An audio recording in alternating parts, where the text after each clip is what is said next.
మరియు పేర్ని నాని గారి యొక్క విమర్శ రెండింటిని దృష్టిలో పెట్టుకొని సమయం 5 నిమిషాలు సార్.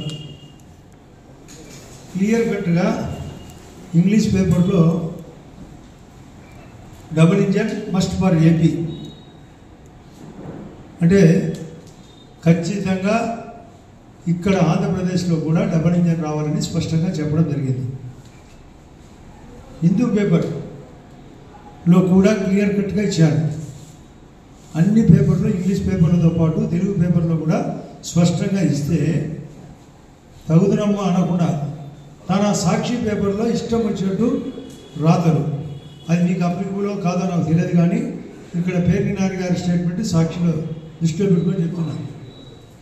అసలు 2014-17 చంద్రబాబు నాయుడు గారు ఎన్డీఏ నుంచి బయటకు పోయే లోపల మీరు ఏం చేశారు అని కనీసం ఇంగిత జ్ఞానం ఉంది ఆ నానికి. ఓ తర్వాత నాకు తెలుసా, నిన్న మళ్ళీ ఏమంటాడు, అసలు చంద్రబాబు నాయుడు గారికి చెప్పినట్టు ఆయన అలా బయటకు పోయి ఇలా వచ్చినాడు, ఆయన్ని ఎలా నమ్మొచ్చు అని. మీకు తెలుసో లేదో, నితీష్ కుమార్ గారు అలా పోయి ఇలా రావడం, ఇలా పోయి అలా రావడం ఎన్నిసార్లు జరిగింది రాజకీయ పరిస్థితులు బట్టి. మళ్ళీ ఇప్పుడు నితీష్ కుమార్ గారు ఎన్డీఏలో ఉన్నాడు. ఆ రోజు ఎలక్షన్ జరిగేటప్పుడు నితీష్ కుమార్ గారు బీజేపీతో టైఅప్ అయి బీజేపీ యొక్క ద్వారా సీఎం అయి మళ్ళీ బయటికి పోయి మళ్ళీ వచ్చినాడు. పరిస్థితులు బట్టి, అవసరాలు బట్టి రాజకీయాలు చాలా విషయాలు జరుగుతుంటాయి. ఇక్కడ సర్వనాశనం చేస్తాడని ఎవరు ఊహించలేరు. ఎన్నిసార్లు మద్దతు ఇచ్చినా కూడా, ఎన్ని అవకాశాలు ఇచ్చినా కూడా జగన్ రెడ్డి అసలు తన ఇష్టం తన రాజ్యం అన్నట్లుంది పాలన. భారత రాజ్యాంగాన్ని పక్కన పెట్టాడు. భారతీయ రాజ్యాంగం నడుస్తుంది ఇక్కడ. కోడికత్తి కేసు డ్రామా ఆడి ఎలక్షన్లు, రెండోది వివేకానంద రెడ్డి కేసు డ్రామా అన్నాడు. ఒకటి ఎన్ఐఏ సంస్థ తేల్చింది ఇది డూప్ అని, జగన్ రెడ్డి పెట్టిన కేసు. సిబిఐ మరొక కేంద్ర దర్యాప్తు సంస్థ చెప్పింది ఇది మహాప్రమాదంగా చేసినారని. అసలు వాళ్ళే చంపుకోవడం ఏంది, వాళ్ళే మళ్ళీ ఇది గుండెపోటు అనడం ఏంది, గుండెలో పోటు అనడం ఏంది. ఇది ఒక నిమిషం, ఇది వాళ్ళ ఇష్టం వచ్చినట్టు మాట్లాడడం. అభివృద్ధి విషయానికి వచ్చినప్పుడు ఆ 3 ఏళ్ల పాటు ఏపీకి న్యాయం జరగలేదా? ఆయన రాజకీయ సమీకరణలో నాకు ఎక్కడ స్టేటస్ ఇవ్వలేదనే ఆలోచనతో చంద్రబాబు నాయుడు గారు బయటకు పోయినాడు. యాక్చువల్గా స్పెషల్ పర్పస్ వెహికల్ క్రియేట్ చేసి ఎక్కడ లేని విధంగా కొత్త కోణంలో ఆలోచించి ఇచ్చినది ఈయన సరిగా పసిపెట్టలేకపోయినాడు. ఆ రోజు ఆయన 5 సంస్థలకు 5 పనుల కోసం 14,500 కోట్లు కేంద్ర పూచీతో డబ్బులు ఇస్తే, అది ఈ జగన్ రెడ్డి వచ్చిన తర్వాత ఆ 14,500 కోట్ల రూపాయలు కేంద్రం ఈ రాష్ట్రానికి డబ్బులు కట్టేది, అప్పు తెచ్చి కట్టేది వాస్తవం కాదా? ఇక్కడ 7 ఇన్స్టిట్యూషన్లు చెప్పి 17 ఇన్స్టిట్యూషన్లు ఇచ్చినది అబద్ధమా? ఆ రోజు 63,000 కోట్లలో ఈ రాష్ట్రానికి ఉత్తరప్రదేశ్ కంటే ఎక్కువగా 10,000 కోట్ల రూపాయలు గ్రామీణ ఉపాధి పథకానికి. మన్మోహన్ సింగ్ గారు ఉన్నప్పుడు 80 రూపాయలు కూలితే కూలీలకు, ఇప్పుడు 273 రూపాయలు కూలీ. ఆ రోజు మన్మోహన్ సింగ్ గారు ఉన్నప్పుడు కేవలం కూలీలకు మాత్రమే డబ్బు. ఈయన వచ్చిన తర్వాత 18 ఐటాలకు, అది మెటీరియల్ కాంపోనెంట్ పేరుతో పల్లెలకు సిమెంట్ రోడ్డు కానీ, గ్రావెల్ రోడ్డు కానీ, డ్రైనేజ్ కానీ, లేదా స్కూల్ బిల్డింగ్ కానీ, సచివాలయం కానీ, అంగన్వాడీ బిల్డింగ్ కానీ, వెటనరీ బిల్డింగ్ కానీ, లైబ్రరీ బిల్డింగ్ కానీ 90% నిధులు కేంద్రం ఇచ్చినది వాస్తవం కాదా? పక్కనే మంగళగిరిలో all India institute of medical science ఇచ్చినది నిన్న మోడీ గారు స్పష్టంగా ఏమేమి ఇన్స్టిట్యూషన్లు ఇచ్చినది ఆ రోజు మళ్ళీ ఇచ్చినది వాస్తవం కాదా? అంటే మోడీ గారు డైరెక్ట్గా చెప్పలేదన్నాడు. అంటే చెప్పుతో కొట్టినట్టు చెప్పలేదనే, చెప్పుతో కొట్టినట్టే ఇప్పుడు చెప్పిస్తాం. 53 రోజులు ఉన్నది ఎలక్షన్లు, చాలాసార్లు వస్తారు రాష్ట్రానికి.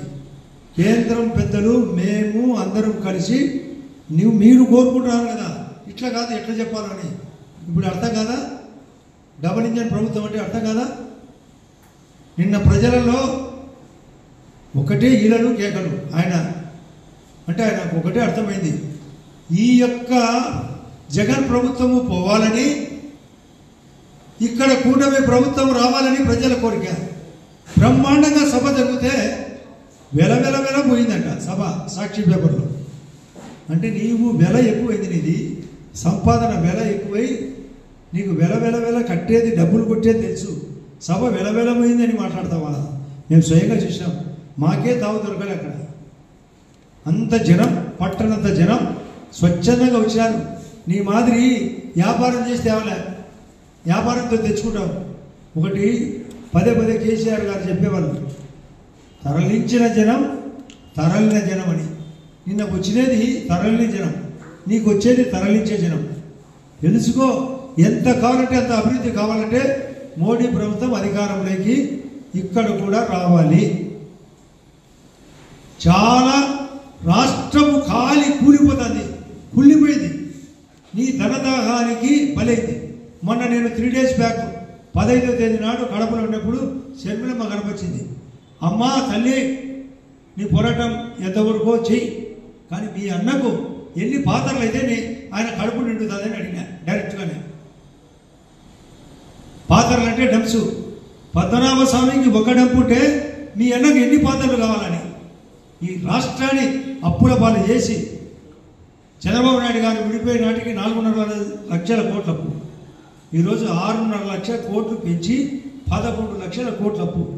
మొత్తం ఈ దేశంలోని అన్ని రాష్ట్రాల అప్పు 60 లక్షల కోట్లు, ఇక్కడ మాత్రం 11 లక్షల కోట్లు. దామాషి ప్రకారం కంటే 300, 400, 500 అప్పు చేసినాం. ఏందా నేను నొక్కినా ఏంది నొక్కినది నువ్వు? అందరికీ చిన్న స్కీములు, చాక్లెట్లు, బిస్కెట్లు, కమ్మరకట్టలు, పల్లెలు చెప్తుంటారు కమ్మరకట్టలు, లాలీపాపులు ఇచ్చేది, నువ్వు మాత్రము బటర్ తినేది. నీ ఇష్టం. మీరు మీ మంత్రులు, మోడీ గారు చెప్పలేదా ఇలా? మీరు మీ మంత్రులు చేసినది అవినీతి కాదా? అమరావతిని నాశనం చేయలేదా? అమరావతిని పోలవరం కట్టారు, నీకు బాధ్యత లేదా? అక్కడ పోలవరం పూర్తయితే సాగర్ నుంచి నీళ్లు కిందికి పెట్టే గోదావరి వాటర్ బ్రహ్మాండంగా పుష్కలంగా పంటలు పండేటి, కృష్ణా వాటర్ కంటే ఈ నీళ్లు వాళ్ళకు రన్ అయితే మా రాయలసీమ కూడా నీళ్లు పారేటి. ఈసారి కరువు వచ్చింది. రోజా చెప్తాది ఒకసారి ఆత్మ జగన్ రెడ్డి గారు ఉంటే వర్షాలు వస్తాయట. ఎక్కడ వర్షమే రాలేదు ఈసారి. కరువు ప్రకటించేది రాదా? వర్షం చుక్క పడకుంటే రాయలసీమలో కరువు ప్రకటించలేవా? అంటే నీ కళ కనపడదా? నీ పులివెందులలో పంటలన్నీ నాశనం అనేది తెలియదా? ఫసల్ బీమా యోజన ఇస్తే దాన్ని తుంగలో దిగినాం. 25 లక్షల ఇళ్ళు ఇస్తే 2.5 లక్షల ఇళ్ళు కట్టవు. గ్రామీణ ఉపాధికి డబ్బులు ఇస్తే అది ముందుకు తీసుకుపోవు. గ్రామాలకు డబ్బు ఇస్తే ఈ రాష్ట్రంలోని పల్లెలకు 8,000 కోట్లు డబ్బులు ఇస్తే వాటిని నువ్వే మింగేస్తావు. 5 మెట్రోలు ఇచ్చినది, 5 ఏది స్మార్ట్ సిటీలు ఇచ్చినది గుర్తు రాదు, 2 మెట్రోలు గుర్తుకు రాదు, 5 ప్రసాద పథకాలు సెంట్రల్ గవర్నమెంట్ దేవాలయాల అభివృద్ధికి ప్రసాద పథకాల గుర్తుకు రాదు, ఆమృతి పథకం గుర్తుకు రాదు, స్మార్ట్ ఇండియా గుర్తుకు రాదు, స్టార్టప్ ఫండ్స్ గుర్తుకు రావు. ప్రధానమంత్రి యొక్క గ్రామీణ సడక్ యోజన డబ్బులు కూడా వాడుకుంటాం. నేషనల్ హైవేలు మొన్ననే ఇక్కడే జరిగింది మీటింగు. 1,00,000 కోట్లతో ఆయన స్కీములు తయారు చేసి ఆన్ చేస్తే లక్షలో మనకు 30,000 కోట్లు ఉన్నాయి నేషనల్ హైవేలు. ఈ రాష్ట్రంలో 30,000 కోట్ల నేషనల్ హైవేలు. సాగరమాల కింద 6 ప్రాజెక్టులు, సాగరమాల కింద 6 యొక్క సీపోర్ట్లు, రైల్వే, ఎక్కడ చూసినా కొత్త ప్లాట్ఫామ్స్. ఇక్కడ విజయవాడలో కూడా మీరు గమనించుంటారు, కడప గమనించుంటారు, తిరుపతి గమనించుంటారు. ఎన్ని స్టేషన్లు రిపేరు. 2 వందే భారత్లు ఫ్రమ్ సికింద్రాబాద్ టు విజయవాడ వైజాగ్, మరొకటి సికింద్రాబాద్ టు తిరుపతి. అవి కనపడం, దురంతో ఎక్స్ప్రెస్లు కనపడం, రాజధాని ఎక్స్ప్రెస్ కనపడం, పల్లెకి ఇచ్చిన బ్రాడ్బ్యాండ్ కనపడదు. ఎన్ని రకాలుగా. అసలు మహిళలకు మాతృవందన స్కీమ్ కింద 6,000 రూపాయలు గతంలో ఎప్పుడన్నా ఉండేదా? వాళ్ళకు కాన్పు తర్వాత వాళ్ళు ఇబ్బంది పడతారు. వెటర్నరీ లీవ్ 8 నెలలు, గతంలో 6 వారాలు. అది కనపడదా? వాళ్ళ పుట్టిన బిడ్డలకు వ్యాక్సినేషన్ 13 వ్యాక్సిన్లు 12,000 రూపాయలు ఇంద్రధనుస్సు కార్యక్రమం పెడతాం, అది గుర్తుకు రాదా? అంగన్వాడీ సెంటర్లో పెట్టినది గుర్తుకు రాదా? కోడిగుడ్లు, చిక్కీలు, నువ్వు పలకలేవు, చిక్కీలు అంటావు. నీ ముఖం నీవు జగన్ రెడ్డి చెప్తున్నాం, సార్వభౌమాధికారం అనలేవు, ఈ రాష్ట్రాన్ని అనలేవు. బొత్స సత్యనారాయణ తన పేరు చెప్పలేడు, విద్యాశాఖ అనలేడు. ఆయన ఆ రోజు మేము గుర్తు 2011 బై ఎలక్షన్లలో మాకు జమ్మలమడుగు ఇన్ఛార్జ్ విజయమ్మ గారిని 2011లో నీచమైన భాష మాట్లాడాడు. నీచమైన భాష మాట్లాడాడు. నీ దగ్గర మంత్రి ధర్మాన ప్రసాదరావు గురి తీయమన్నాడు జగన్ను, నీ దగ్గర మంత్రి అంటే మాకు గుర్తుకు రావా ఏమేమి తిట్లు తిట్టారు వీళ్ళని? ఇష్టాన్ని తెచ్చుకో. నీకు తర్వాత నా రాకుండా మాట్లాడితే మేము కూడా రాజకీయాలు ఆరితేరు ఉన్నాం. ఇది అలాగ సమాజం చెప్పాలి. మీరు కోడికత్తి ఎవరు చేపించారు? శ్రీనివాసులకు మీరు బెయిల్ రాకుండా ఎందుకు అడ్డపడ్డారు? వివేకానంద రెడ్డి దాంట్లో మీ ఎంపీ 8వ ముద్దాయి ఎంపీ వాళ్ళ నాన్న మీ చిన్నాన్న ఇప్పటికీ జైలు పాలైనాడు. మరొక ఉదయ్ కుమార్ రెడ్డి జైలు పాలు. ఏంది ఎక్కడికి పోతుంది? అప్పులు చేస్తేవి, అరాచకాలు చేస్తేవి, అబద్ధాలు ఆడుతేవి, అవినీతి చేస్తేవి. కొన్ని పత్రికలు దూషిస్తావు, కొన్ని కులాలను దూషిస్తావు. నీ సొంత చెల్లెలు ఇద్దరు మాట్లాడుతున్నారు. ఇటువంటి వ్యక్తి ఈ రాష్ట్రానికి అవసరమా? ఓటు వేయొద్దన్నారు. ముందు మీ చెల్లెలను కనుక్కో, ఇద్దరు చెల్లెలను కనుక్కో. ఇద్దరు సునీతమ్మ పెళ్ళి, జగన్ రెడ్డి పెళ్ళి ఒకే వేదిక మీద జరిగింది. ఎన్ని చెప్పాలా? మోడీ గారి కార్యక్రమం ఒక బుక్కు సరిపోదు. ఒక బుక్కు ఎన్ని ఐటాలు చేశారని. ఈ రాష్ట్రానికి డబల్ ఇంజన్కు మేము గుజరాత్ స్వయంగా చూసినాం. ఉత్తరప్రదేశ్ ఏ విధంగా ఉందో తెలుసుకోండి. పోయి మధ్యప్రదేశ్ రాష్ట్రాన్ని ఎట్లా పికప్ అయిందో తెలుసుకోండి. బ్యాలెన్స్ చేయాల్సిన అవసరం ఉంది. డబల్ ఇంజన్ ఆయన ఒకే హెడ్లైన్స్లో చెప్పినాడు, డబల్ ఇంజన్ చేయాలా అవసరం, పరిగెత్తాలా. 5వ ర్యాంక్ వచ్చింది ఈ దేశానికి, అది 3వ ర్యాంకు రావాలా? ఈసారి 2వ ర్యాంకు కూడా మన అంచనా అయితే ఎక్కువ సమయం పడ్డదు. 3వ ర్యాంకు మోడీ గారి యొక్క అంచనా కంటే ముందు పరిగెత్తే పరిస్థితి వచ్చింది. FDI foreign direct investment amount పెంచాడు ఆయన వచ్చినాక. దానివల్ల విదేశాల నుంచి బ్యాంకులు వచ్చినాయి, ఇన్సూరెన్స్ కంపెనీలు వచ్చాయి. ఒక బుల్లెట్ ట్రైన్ వచ్చింది ఫ్రమ్ బాంబే నుంచి బరోడాకు 1,00,000 కోట్లతో బుల్లెట్ ట్రైన్ స్కీమ్ రన్ అవుతుంది. అసలు ఎన్ని ఎక్స్ప్రెస్ హైవేలు వచ్చినది మీకు తెలుసా? ఏం చేయాలా? ఆయన పచ్చిపట్టణానికి ఏ రోడ్ వేసినారని తెలుసా నాని గారికి? ఇప్పుడు విజయవాడలో యొక్క దుర్గమ్మ గుడి దగ్గర ఫ్లైఓవర్ అర్థం కాదా? ఆ బందర్ రోడ్డు నుంచి ఫ్లైఓవర్ గుర్తుకు రాదా? కొత్తగా ఔటర్ రింగ్ రోడ్డు ఎక్కడ లేని విధంగా శాంక్షన్ ఇస్తే దాన్ని దొంగలో దొక్కినాం. మెట్రో గుంటూరు నుంచి అమరావతికి ఇస్తే దాన్ని దొంగలో దొక్కినాం. వైజాగ్లో ఇచ్చిన మెట్రో దొంగలో దొక్కినాం. స్మార్ట్ సిటీలు దొంగలో దొక్కినాం. అసలు ఈ ప్రభుత్వం వచ్చినాక ఇలా తప్పు చేయొచ్చా అని తెలియకుండా నీవు, నీ యొక్క మంత్రులు, నీ ఎమ్మెల్యేలు, నీ యొక్క ఎంపీలు, ఇంకా కార్పొరేషన్ చైర్మన్లు, నేనైతే సింపుల్గా చెప్పిన ఒకసారి కడప ప్రెస్లో, వీళ్ళు ఆయన హోల్సేల్ అంగడి జగన్ రెడ్డి గారు, రిటైల్ షాపులు వాళ్ళ ఎమ్మెల్యేలు, ఎంపీలు మామూలుగా అంటుంటారు చిల్లర వ్యాపారం, చిన్న వ్యాపారం, వీధి మళ్ళతో, తోపుడు మళ్ళతో చిల్లర వ్యాపారం. వాళ్ళ కార్పొరేషన్ చైర్మన్లు, కార్పొరేటర్లు, కౌన్సిలర్లు, వాళ్ళ ఇష్టం వచ్చిన ఎమ్మెల్యేలు కాకుండా కింద వాళ్ళంతా చిల్లరంగలు.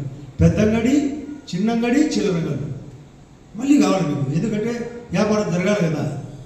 ఇసుక దోపిడీ చేసి ఎక్కడ లేని విధంగా మాకు మద్రాసు మీకంటే దూరం, మద్రాసుకు ఇదే ఇసుక పోతుంది, బెంగళూరుకు పోతుంది, తెలంగాణకు పోతుంది, ఆ వల్ల ఒరిస్సాకు పోతుంది ఇసుక.